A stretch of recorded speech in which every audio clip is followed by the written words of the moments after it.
السلام علیکم. Today with شاہین سے میں ہوں سید شاہین عبداللہ. طالبان اور داعش، دیکھیں اگر ہم کچھ حقائق کے زمرے میں جا کر دیکھیں تو ہمیں پتہ چلے گا کہ طالبان کیا ہیں، طالبان کسے کہتے ہیں، طالبان کون لوگ ہیں اور داعش کیا ہے. دیکھیں طالبان تو پیورلی پاکستان میں جب افغانستان پہ رشیا نے حملہ کیا اور وہاں مسلمانوں کو، رشیا ایک کمیونسٹ ملک تھا، بادشاہ داؤد کے ڈسمسل کے بعد جب اس کو ہٹا کر کے افغانستان کے اوپر رشین بلاک نے حملہ کر دیا اور رشیا کو نے افغانستان پہ قبضہ کر لیا، تو اس وقت ساری امت مسلمہ، ساری دنیا رشیا کے اس عمل کے خلاف اکٹھا ہو کر کے انہوں نے ڈائریکٹ ماسکو پہ بمباری کی. انہوں نے ڈائریکٹ جو ہے نا رشیا کو ہٹ نہیں کیا، کیونکہ رشیا سپر پاور بھی ہے اور رشیا دنیا کی سب سے بڑی قوت بھی ہے. انہوں نے افغانستان میں جو اسلام کے نام پہ نوجوانوں کو نکالا، ان کو تربیت دی، اس میں پاکستان ہمارا ملک بھی شامل ہے. ہمارے ملک میں، ایران میں، افغانستان سے ریلیٹڈ بالٹک ریاستوں میں ان کو مختلف امور کی تربیت دی گئی اور تربیت دے کے انہیں رشیا کی آرمی سے لڑایا گیا. دنیا میں ایکسپلائٹر کے پاس سب سے بڑا ہتھیار مذہب کا ہوتا ہے اور اسی ہتھیار کو استعمال کر کے انٹلیکچوئلز نے طالبان کو بنایا. اس وقت کے فوجی جنرل ضیاء الحق نے طالبانائزیشن میں بہت بڑا کردار ادا کیا اور پوری مسلم دنیا سے اور کچھ مسلم امہ، کچھ مسلم علماء جنہوں نے جہاد کو انسانی زندگی کا لازم حصہ قرار دیا، جو کہ وہ ہے. لیکن جہاد کی اقسام ہوتی ہیں میرے بھائی. جہاد بالسیف ان جگہوں پہ رائج ہوتا ہے یا ان جگہوں پہ کی جاتی ہے جہاں آپ نان مسلم دشمنوں سے لڑ رہے ہوں. جہاد بالسیف کا تو آپ نے ذکر کیا، جہاد باللسان کا ذکر نہیں کیا، جہاد بالنفس کا ذکر نہیں کیا. اگر ہمارے علماء کرام جہاد بالنفس پہ توجہ دیتے تو شاید آج ہم اس سے زیادہ اچھے رزلٹ کے معتمل ہوتے ہیں، یا ہمارے پاس اس سے زیادہ اچھا رزلٹ آ جاتا. اس کی 2-3 وجوہات ہیں. جہاد فی سبیل اللہ ہوتا ہے اور جہاد بالسیف جہاد کا سب سے اعلیٰ ترین درجہ ہے، جہاں دشمنوں سے جنگیں لڑی جاتی ہیں جہاد کے جذبے سے معمور ہو کر. آپ افغانستان ایک اسلامی ملک میں ہے جہاں دشمن سے آپ کس طرح سے لڑ رہے ہیں. اگر آپ نے ماسکو سے لڑائی کی، رشیا سے لڑائی کی اور رشیا کو بھگا دیا، تو یہ جہاد میں آپ کی یعنی یوں سمجھ لیجئے کہ ہمت، جرأت اور اللہ رب العزت نے آپ کا ساتھ دیا. اس کے بعد آپ کے جو طالبان ہیں، آپ کے جو مجاہدین ہیں، وہ پرسکون زندگی کی طرف نہیں لوٹے، بلکہ انہوں نے اسی حمیت کو، اسی لڑائی جھگڑے کو اپنا وتیرہ بنا لیا اور مسلم دنیا میں بھی ان کی نظر میں جو اسلام سے دور نظر آیا اس کو مار ڈالا. یہ جہاد کا وہ رخ ہے جس کو منفی کر کے انٹرنیشنل میڈیا نے دکھایا، کیونکہ میڈیا یہودی نصارہ کا ایک بڑا ہتھیار ہے.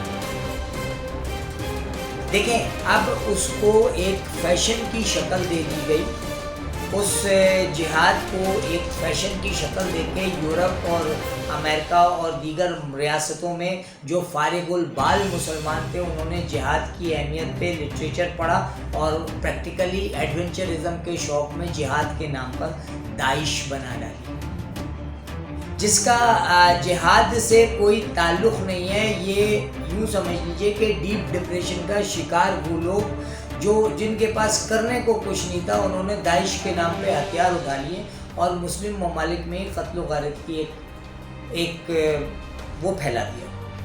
اب آپ یہ دیکھیں کہ داعش کا بنیادی طور پہ اس اسلامی دنیا کے اس خطے میں یعنی جنوبی ہند میں ان کا کوئی عمل دخل یا ضرورت نہیں تھی. یہ بنیادی طور پہ مصر کے کوئی نوجوانوں نے بنایا جو نہ مسلمان تھے، نہ یہودی تھے، نہ کافر تھے، نہ عیسائی تھے. انہوں نے جہاد کو ایک پروفیشن بنا لیا، اس کو کمائی کا ذریعہ بنا لیا اور داعش بنا کر کے لوگوں کو کڈنیپ اور رینسم اور دیگر کی وارداتوں میں ملوث ہے.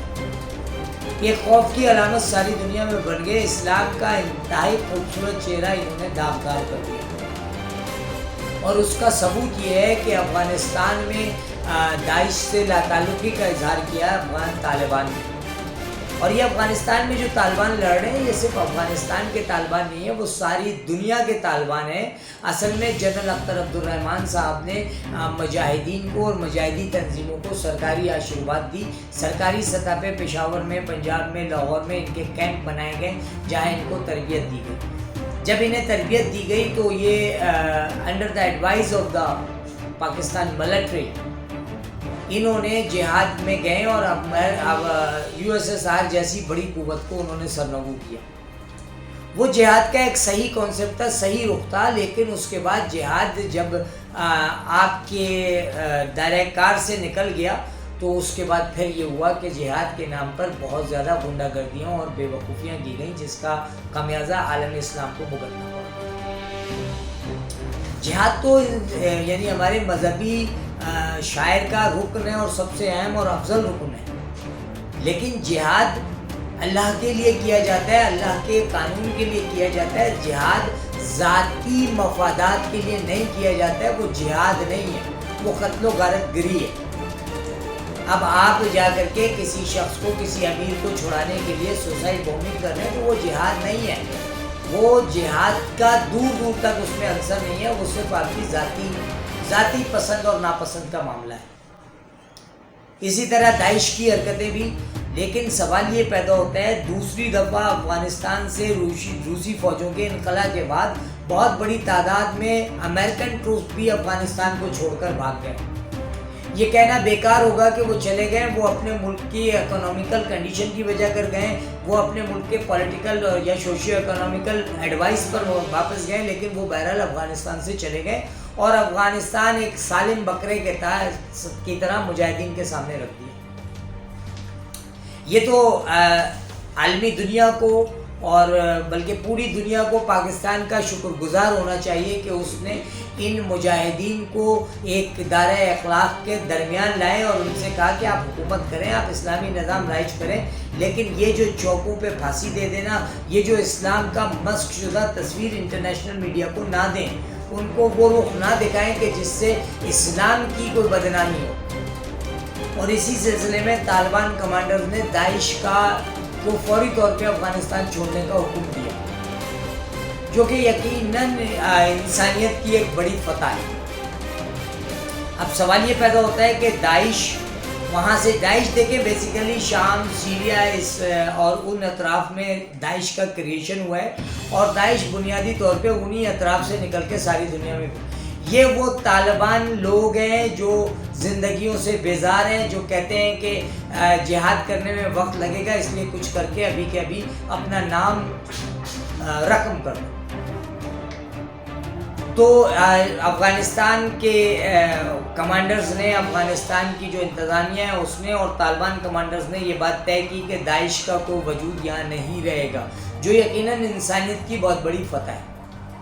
ہمارے وزیر اعظم کو بھی آج سے 2 سال پہلے لوگ طالبان خان کہتے تھے، کوئی شک نہیں.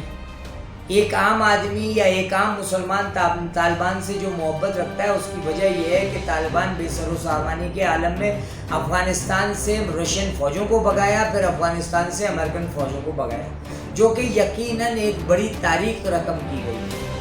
اب سوال یہ پیدا ہوتا ہے کہ کیا اس تاریخ کے رقم ہونے کے بعد اسلام کا خوبصورت چہرہ، اسلام کا انتہائی ذہانت سے بھرا، انتہائی پیسفل چہرہ، اسلام کا تو مذہبی نام ہی جو ہے نا وہ امن ہے، تو کیا دنیا کو امن یہ طالبان دیں گے؟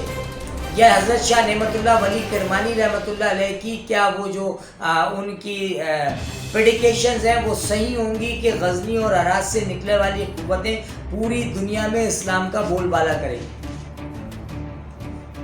اگر وہ صحیح ہے، نعمت اللہ ولی کرمانی رحمۃ اللہ علیہ کی کتاب جو کہ شاعری کی شکل میں ہے، تو وہ وقت قریب آ گیا ہے جب عالم اسلام کا دورہ ہوگا، ہر طرف ہر گلی کوچہ لا الہ الا اللہ محمد الرسول اللہ سے گونجے گا. ٹوڈے وتھ شاہین سے سید شاہین عبداللہ کو اجازت دیجیے. شکریہ.